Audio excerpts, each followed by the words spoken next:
heard people say that 50% of everything that you know is wrong. Only 50% is right. The problem is knowing which is the right bits and which are the wrong bits. Now, my medical colleagues, because clinical scientists are scientific, we're very objective in the way that we look at data, you'd think that we'd have a better score, and we do. We're about 95% wrong. And I'm going to explain to you why the medical profession and the pharmaceutical industry is so wrong, and why what MonaV is doing and what you're going to be doing is so right. Now, if you were to listen to the doctors, to the medical insurance companies, to the pharmaceutical industry in particular, they would have you believe that after a century of medical research, improvements in drug delivery systems and surgical techniques, that we would be healthier than we've ever been before. But that is a lie. That is not true. Over the last century, we have actually become, in many ways, less healthy. In fact, we have a public health disaster on our hands because almost every way that you look at it since 1950, we have become sicker. Here's one of the top-line issues that the public health care system has to deal with today. Diabetes, along with overweight and obesity. This is getting to the point where it is crushing the finances of every one of the OECD nations. We simply don't have the resources to take care of you because so many of you are developing these types of pathologies, doubling every 10 or 15 years. Dementia, that's been in the headlines recently, and one of the reasons why we're seeing more cases of dementia is because this is, amongst other things, it is a spin-off. The risk of this is vastly increased by diabetes and by overweight. We don't really have very effective treatments for this either. Hypertension. Over 50% of all adults in North America now have hypertension of one sort or another, and the figures here are not so very much better. Go back to 1900, these conditions were recognized, but they were rare, they were uncommon.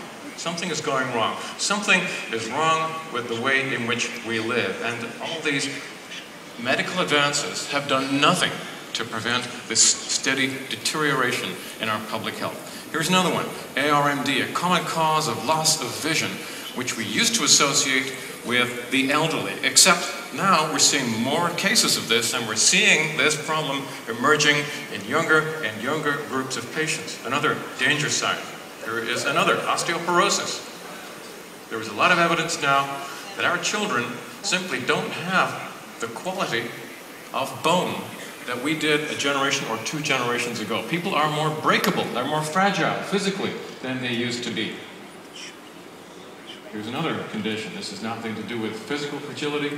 It's everything to do with mental, developmental problems. This is the constellation of disorders known as ADD, ADHD, dysphasia, and dyspraxia. Spiraling out of control. We don't have the resources to treat all the people with these conditions either. Asthma has increased by 250% in the last 20 years, and all the allergies have done the same thing.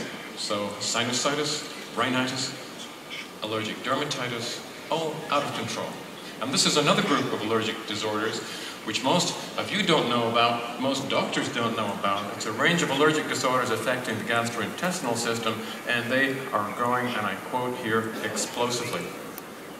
Autoimmune diseases, rheumatoid arthritis, SLE, lupus, a whole range of others, Graves' disease, Hashimoto's disease, all of them increasing by 3 or 4% year in, year out. Something seriously wrong with the way in which we live.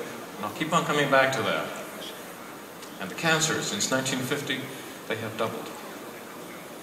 I'm sure all of you have friends or family who've been touched by cancer, and we have been led to believe by the cancer research teams that this is normal, that it's normal for 1 in 3 people to develop cancer during their lifespans. But my friends, it is not normal. Historically, it has not been normal. It's another sign of the damage that we're doing to ourselves by living in the way that we do. And it's not because we're getting any older. Life expectancy has not increased, not at all. If you go back to the 19th century, we're not living longer. And we're seeing these diseases occurring in young groups of patients who should be in the prime of their lives. They should be enjoying robust, good health. And what do we see? We see a whole range of cancers increasing in teens and young adults. These used to be rare, not anymore. And if you listen to the WHO and the NCI, The prognosis is even worse. We can expect another 54% increase in the incidence of cancer by the year 2020. This is a public health disaster. Things have never been this bad. So let's go back in time and look at the medical records of 19th century. This is an area that I've specialized in. I've published a number of papers in this area which have been broadly accepted by the medical profession. And the first thing that I want to point out to you is people used to look a little different to the way that we tend to look now. I trawled through a lot of photographic material to pick the best ones, and I picked photographs which show you, because of objects in the pictures, that I have not used Photoshop to make people look taller and thinner. So here, in this picture, you'll see the bricks of the building behind them. They haven't been stretched. People really were that thin, that slim, back in the 19th century. Oddly enough, they ate more than you do today. And I'll explain the discrepancy to you why. That's 1897, 1919. This is a French family in northern France. Their body shape hasn't changed that much. This is another picture I chose because you can see from the buttons on the girl's coat, the picture has not been artificially elongated. Korea, 1951, American Flyboys. Fife, 1953, 3 years after I was born and about 10 miles from where I was born and raised. California, 1955. And these could have been my parents, 1957. People still look like that half a century ago. And then things started to change. And one of the things that affected us, one of the things that has had a huge impact on the way that we look and the way that our health is shaped was, of course, the fast food franchises. I'm not particularly kicking at McDonald's here. I mean, there's not much to choose between McDonald's and all the other chains. It's just a representative of a big change in our eating habits that comes in after the war. Oh, and here's another company you may be familiar with. I don't know if you can see that picture of Santa Claus just peeking around the corner of one of the bottles. Well, St. Nicholas, who originally comes from Turkey, then via Russia comes into Europe, he's actually a lean, ascetic figure. This version of Father Christmas was invented by Madison Avenue. He's a very recent invention, and you can tell from the way he looks, he's probably drunk way too much Coca-Cola. He probably has diabetes as a result. Wow. And what have these changes in the way that we eat, what have they done to us? Well, they have physically transformed us. Here's another picture I chose because there's someone normal size in the room, so you can tell I didn't push, stretch the picture from side to side. 2001. This is the way that the way in which we live is changing us. And the environment today is not only affecting us, it's affecting those animals that share our living conditions. So this is what modern life does for humans, increasingly so. We're a little bit behind America and Europe, but we're catching up rapidly. It's doing the same thing to our pets. The pets that live with us, that share our lifestyles, that very often eat the same kinds of foods. And if you talk to the veterinarians, they will tell you that those animals which share our lifestyles are also developing exactly the same diseases that we do. Like us, they are now developing diabetes and cancer and dementias. All the diseases that we have are coming to them too, because the environment, a living space that we have created and we inhabit is destroying not just us, but all our children and our domestic animals. Now this is a pretty unhappy looking dog, I think you'd agree. Dogs are designed, they were put on this earth to chase cats. The only cat that that dog could possibly keep up with. Now, you know that cats are lean, mean killing machines. And what they're designed to do is to chase mice. And this is a little bit artificial. This is a genetically modified mouse. Most mice don't grow that big and that fat. But the point is, this modern environment, the 20th and 21st century environment that we have created, that we live within, is making us very, very sick indeed. And all the drugs in the world, all the surgical techniques in the world are not capable of fixing these problems.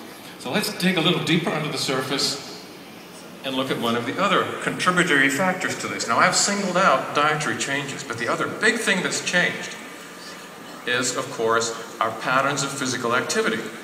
And a large part of this you can trace back to Herr Dr. Ingenieur Professor Carl Benz, because he is the first gentleman who takes an internal combustion engine and attaches it to a set of wheels and creates the motor car. And society soon starts to change. It changes everything. It changes the way that we live. It changes the urban environment. And it utterly dominates the way in which we live today. And because of modern technology and because of cheap energy, not many people walked to the hall today, right? You all took buses or trains or you flew in. A generation ago, those things didn't exist. We all walked. The wealthy maybe rode horseback. But what has happened is that these technologies and cheap energy have allowed us to become very physically inactive because humans are naturally lazy. We don't like to work if we don't have to. So when you measure levels of human energy expenditure, you can see that since 1936, 35, there's been a 30% reduction in the amount of calories that we burn on any given day. And if you go back even further, to about 1850, what you see is that our level of physical activity is about 50% less than it used to be. Now, we were designed to be hunters and gatherers. We were not designed to sit down and drive to work, and when you got to work, sit down in front of a computer and operate that all day, and then go home, still sitting down, and go and sit down in front of a computer or a television. We live very sedentary lives, and it's highly abnormal. What you see around you may seem normal to you, but historically, in evolutionary terms, it is an abnormality. And this is another factor that is contributing to making us sick. So we're very much less active, and we're quite well designed in many ways. So what happens is that as we become less active, our appetites decline, and that is the purple trace that you see there. But as we become extremely physically inactive, at a very low level of calorific expenditure, the mechanisms in the brain and in the body that tie energy needs and appetites together, those mechanisms start to break down. And we start eating a little more than we need. Ably abetted and assisted by McDonald's, by Burger King, by Pizza Hut. So there's a paradox here. We're eating very few calories compared to our great-grandparents, but we're eating maybe 100 calories a day too many. And 100 calories a day too many is 700 calories a week too many, and that's 3,000 calories a month too many.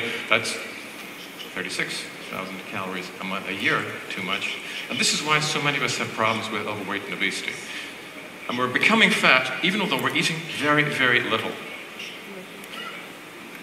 So we're eating about half the food that we were designed to eat. And to make matters worse, we're making, many of us, very poor food choices because we're surrounded by advertising. Many people live in food deserts where you can't get access to the kinds of healthy foods that would actually do you good. What that means is malnutrition is now almost universal. Now, you may think that you eat a healthy diet. You may think that you do pretty well for yourselves, but I'm here to tell you that almost every single one of you is suffering from malnutrition. Now, this is not the classical textbook version of malnutrition where very often there are not enough calories and there may be an absolute lack of one of the vitamins and minerals. And here would be an example of the classic textbook case, type A malnutrition. A young child who's suffering from calorie deficiency. He probably has kwashiorkor. He may well have scurvy, beriberi, pellagra, one of the classic deficiency diseases. That's not what you have. What you have, because you're eating so little food, making not the right food choices, not in every case, you have enough calories. In fact, many of you have a few too many calories. But because you're eating so little and you're making the wrong food choices, you are depleted. You're not getting enough vitamins, you're not getting enough minerals, you're not getting enough of the different fiber types, of the essential fatty acids, and of a whole range of plant-derived nutrients that we call phytonutrients. And this is a different category of malnutrition that we call type B malnutrition. What do people with type B malnutrition look like? Well, firstly, it's been acknowledged by the WHO. It has been acknowledged and published in some of the most eminent scientific journals of the day. Nobody argues this anymore. You're all malnourished. It looks like this. in India. And it looks like this in the Far East. And in our neck of the woods, it looks like this. It looks like you. If I were to take any one of you back to the lab and analyze your tissues and your blood samples, if I could persuade you to give me a slice of your pancreas and a piece out of your liver, I'd break it down, see what was in there, and I am very confident that I would find in every case a lack of many different types of nutrients. And it is this that is creating those waves of disease that I referred to earlier, which is why so many of us are sickening and dying way before our time. And the idea that the pharmaceutical industry talk about that they can cure you by throwing very clumsy chemical spatters into the incredibly complicated metabolic workings of your bodies is a strategy that's financially healthy for the pharmaceutical industry, but for you it's a disaster. We have no cures for any of the diseases I listed. We only have treatments for symptoms, and they're toxic. Death caused by medical treatment is now, depending on how you calculate it, either the 7th or the 6th leading cause of death. We kill a lot of our patients with these rather inappropriate treatments. So you all are low in everything. The yellow bars here represent children who don't get enough of iron, and the ones in red are the ones who are really deficient, and the same thing is true of vitamin A, and the same thing is true of zinc. Wherever we look, we find that you're deficient. So we're in this crazy situation where, because of the way that things have developed and changed, this wasn't planned, it was a random series of events, but we're all guinea pigs in a huge and uncontrolled experiment. You're all eating a diet that you were not designed to eat, and it is making you ill, and it is killing you. So what would happen if we could find a way to make it easier for you to eat a better diet and to increase your intakes of all these different nutrients that we now understand are so important? Well, most of my colleagues, if I were to say to them, what would be a better diet for your patients to take? They would say the Mediterranean diet. We've done a lot of research on the Mediterranean diet. It's a complex issue. There are many countries around the Mediterranean. There are many variations on the Mediterranean diet. So do we go for the Sicilian diet or the Cretan diet? Maybe the Cretan diet. That's probably got the lowest incidence of heart disease that we know of. What are we talking about? What are the ingredients in the Mediterranean diet? Well, for the Mediterranean folk amongst us, you already know, so you don't have to pay attention to this bit. For everybody else, especially the Dutch and the Belgians and the Germans, the Scandinavians and the Eastern Europeans, well, it starts with fruits and vegetables. And here you can see a meal being finished off with a glass of olive oil. At least I hope it's not. And spices. Spices are important too, because we now understand that they're very powerful anti-inflammatory compounds in many of the spices that we cook with in the Mediterranean diet. Beans and pulses. Lentils, also a very important part of the Mediterranean diet. Seafood. People talk about oily fish. Oily fish, good for omega-3, not a very important part of the Mediterranean diet. Mediterranean Sea is a warm sea. The sea does not contain oily fish like herring and mackerel, which are good providers of omega-3, but it does provide seafood, les fruits de mer. So les huîtres, les moules, mussels, and oysters, which are also good sources of omega-3s, and finally fruits. Many of these things which you find, of course, in products like this. Now, what could we achieve if we could improve people's diets by giving them the Mediterranean diet? My friends, what we are seeing in trial after trial, in journal after journal, we are seeing medical miracles. Let's start off with metabolic syndrome. This is a precursor to diabetes. Most people with metabolic syndrome, over a period of time, will go on to develop diabetes. So this is a study that was done by Karen Esposito at the University of Naples, and she was looking at patients either on a prudent diet or a Mediterranean diet. She followed them for 2 years, and you don't have to worry about all the technical jargon here. This is really for the benefit of the doctors and the biochemists and the physiologists in the audience. The rest of you don't have to worry about it. The main point to make here that is, in the people who took the Mediterranean diet, all the biomarkers showed that their bodies were less stressed. They were less inflamed. Their hearts and blood vessels started functioning more healthily. And then at the end of this period of 2 years, merely by putting the subjects onto a Mediterranean diet, more than half had been normalized. They had no more disease. They had been cured. Drugs can't do that. They cannot do that. Diet can. Let's move on from diabetes to coronary artery disease. This is a study by Michel Delorgeril. It was carried out in Lyon, so naturally it's called the Lionheart study.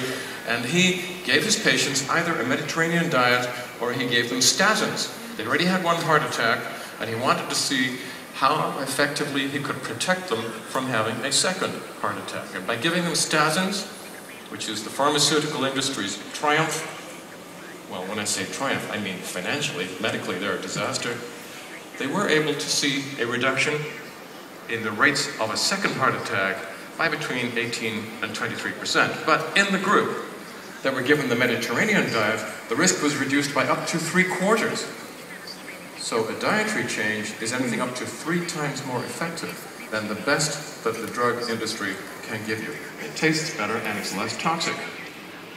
Alzheimer's. I talked about dementia earlier. Paper by Nick Stavitsky out of New York. He was looking at the progression of symptoms in a group of patients who had early Alzheimer's. And he was looking at them in terms of how closely their diet approximated to the Mediterranean diet. And he looked at different groups. Some of them had a very Mediterranean diet, other people had less so. And what these figures simply show is that if you moved more and more towards including a Mediterranean diet in your dietary patterns, the risk of developing Alzheimer's was reduced by 1/2 and then 2/3 when you went to the full Mediterranean diet.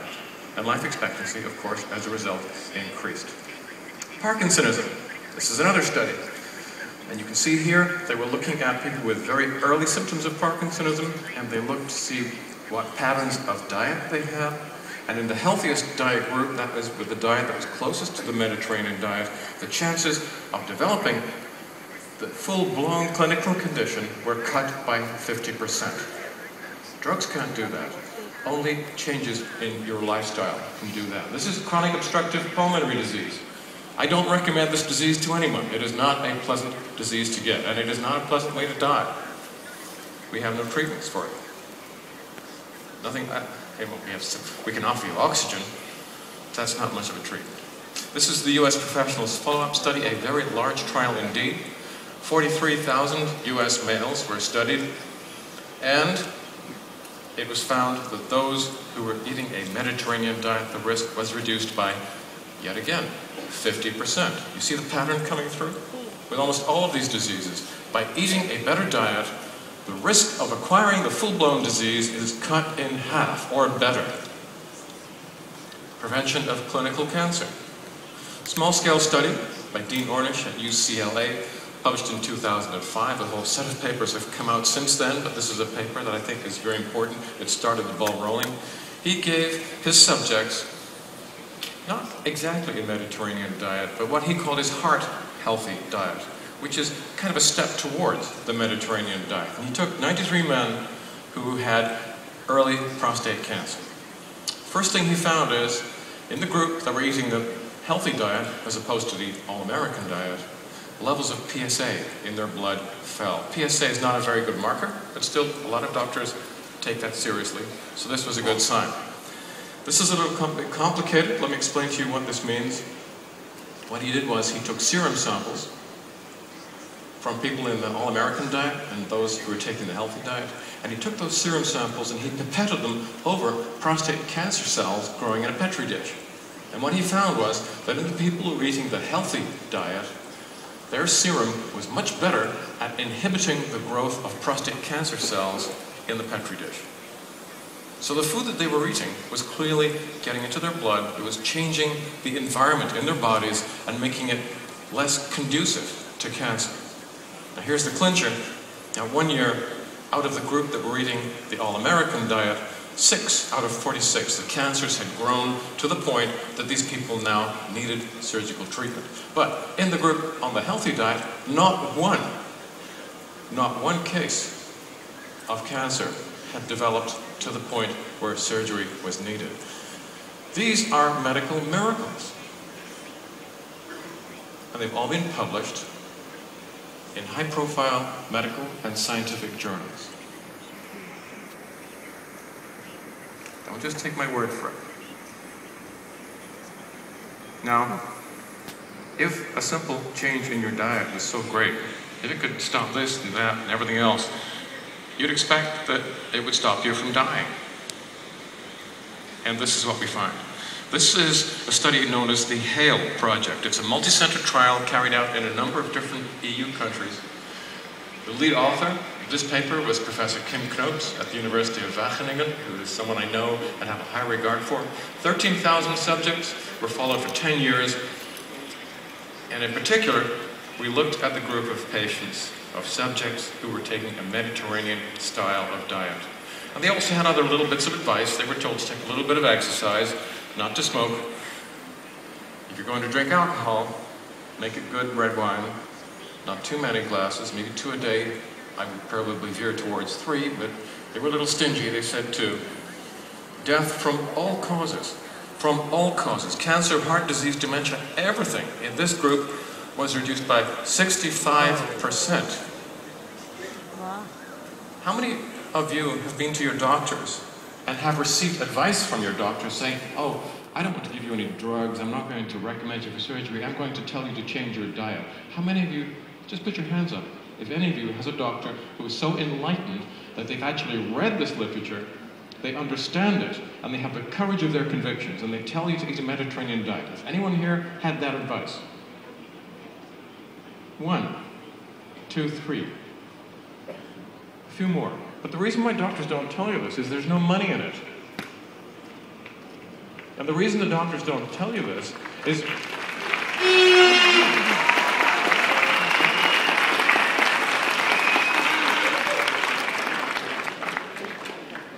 the reason doctors don't tell you more about this is that when they go through medical school, and I know this because this is how it was when I went through medical school, they get taught 2, maybe 3 years of pharmaceutical pharmacology. Everything's about drugs, it's about drugs, it's about drugs, and they're taught nothing about nutrition.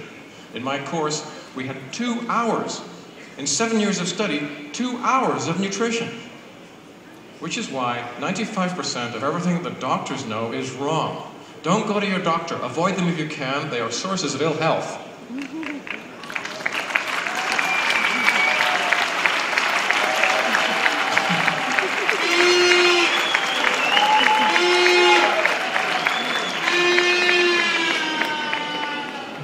But please don't tell your doctors I said that. But maybe we can do better. Maybe we can do better. Now, the reason why I wanted to show you all those studies and show you how much we could reduce illness with a Mediterranean diet is, let's put this in context. There is a higher density of nutrients in this by far than there is in a Mediterranean diet. So if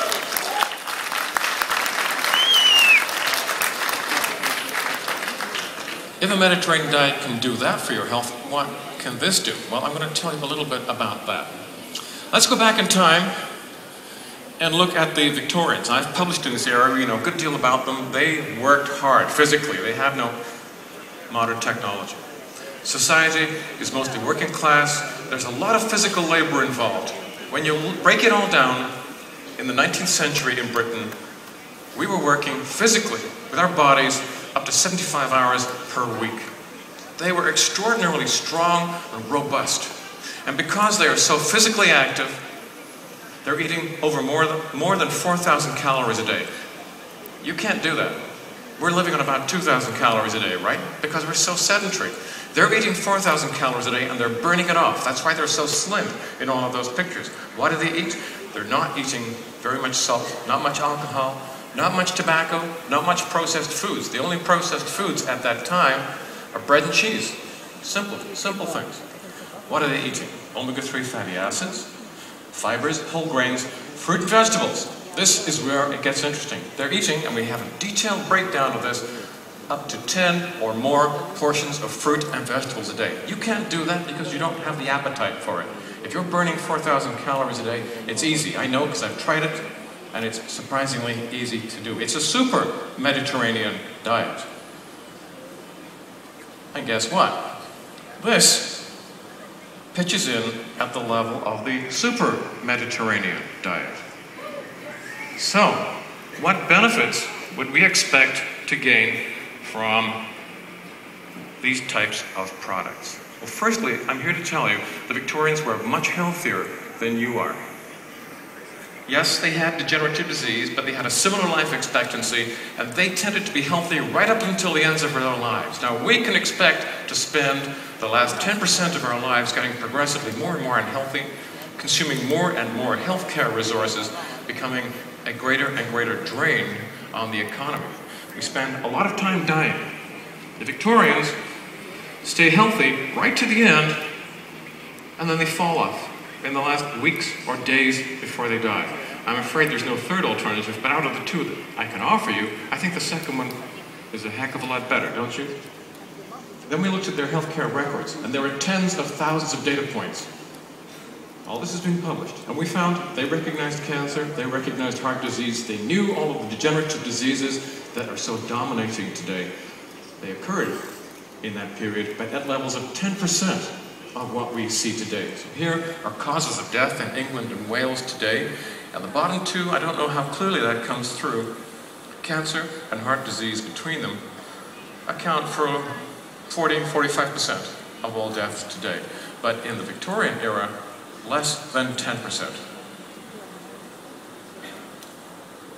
They simply don't have the diseases that we think of as being so normal. What's normal? Normal is what you're used to, but it's a big mistake to think that because this is what we experience, that this is the way it's always been, or this is the way that it has to be. Wouldn't it be nice if we could take on board, take into our bodies the nutritional density of the Victorian diet, which gave them such comprehensive protection against illness? Well, that is what we have. This is a more potent therapeutic device than anything that the pharmaceutical industry has developed to this day or is likely to.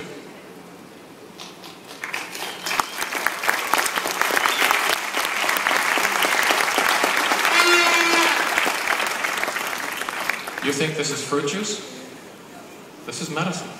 This is public health in a bottle. That's really why I'm here, to spread the message today. And we can go a little further. We know about mechanism too. We know all of the degenerative diseases that I referred to. They're all caused by chronic inflammation. Chronic inflammation is like a low, slow fire that's burning in your bodies. And while you sit here talking to me, you're all on fire. I can practically see the smoke pouring out of your ears. You have inflammation in your arteries, which means that you're developing heart disease. You have inflammation inside your heads, which is why you are dementing and losing brain cells with every sentence that I utter. You are losing tissue in your joints because of chronic inflammation. And guess what? These are nature's fire retardants. These are anti-inflammatory compounds in here. And they taste good too. They taste a lot better than ibuprofen or naproxen.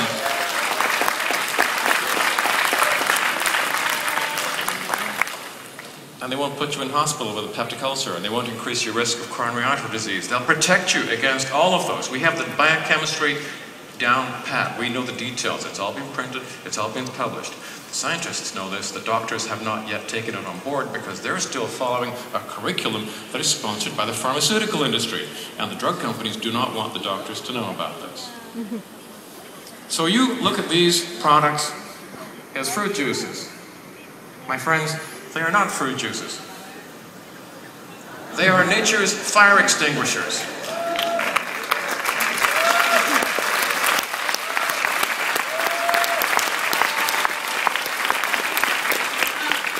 So the public health statistics tell me that you are all on fire in the wrong way. You have this chronic inflammation in your bodies burning away at you. In some cases, it may become apparent. It's causing symptoms, maybe a sore joint, maybe a twinge of angina. But now we know what the problem is, and we know how to put those flames out. And my friends, this is it. Yeah.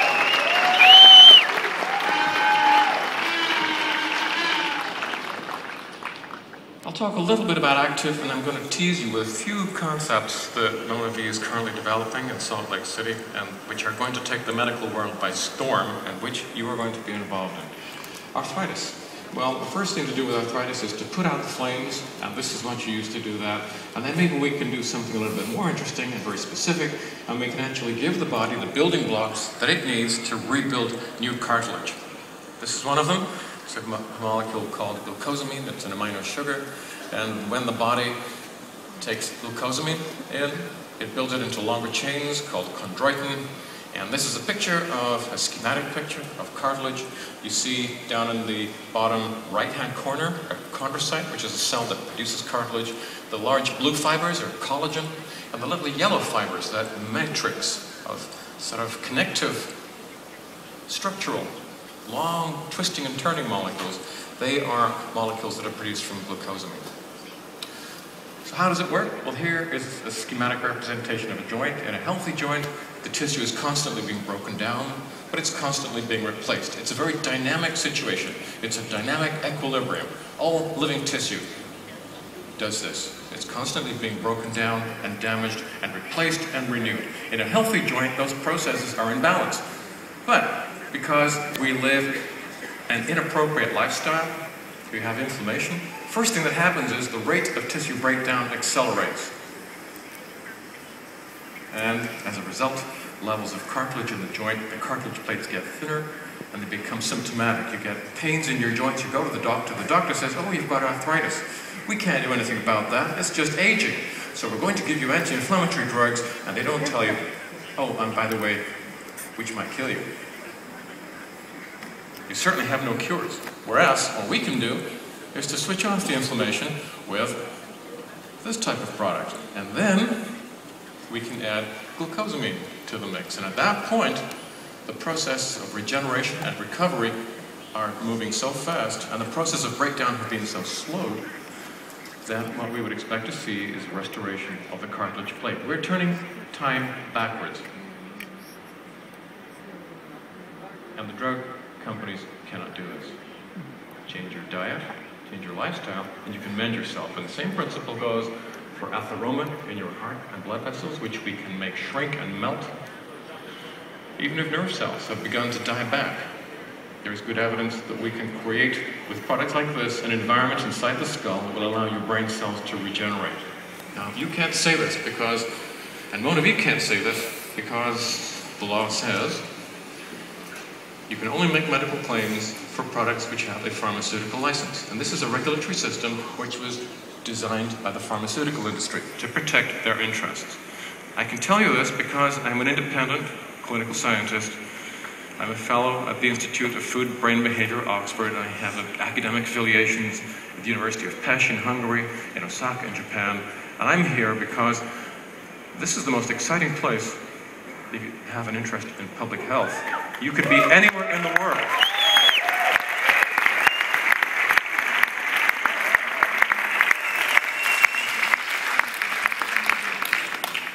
You could look on this as a good business opportunity. And what I've seen for myself is that it is that. But it's a lot more than that. This is a very, very powerful therapeutic system that you can use to bring better health to your friends and your family, to your communities, to your nations, and to the whole of Europe. Now, doctors can't do that. We only see patients once they're sick, and we tend to poison them when we do. Government initiatives telling people to eat better, live healthier lives, they're disregarded.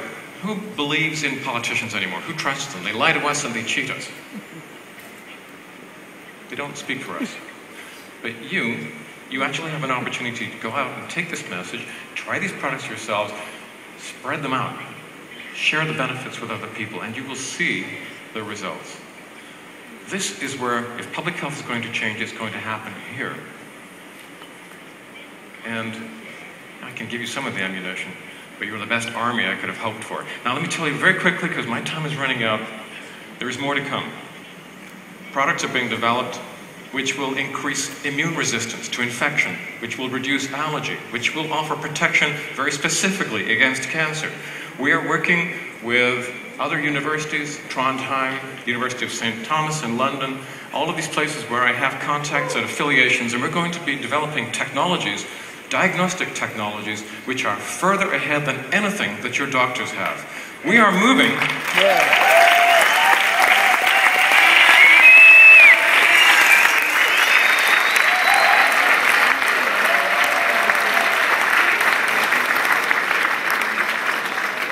we're not just a juice company. We are becoming a full-spectrum life science company, and we're going to be going toe-to-toe with the giants. In 5 years' time, we're going to be at the center of the medical complex, and we're going to be a $40 billion company. And you're going to be a part of that. Thank you.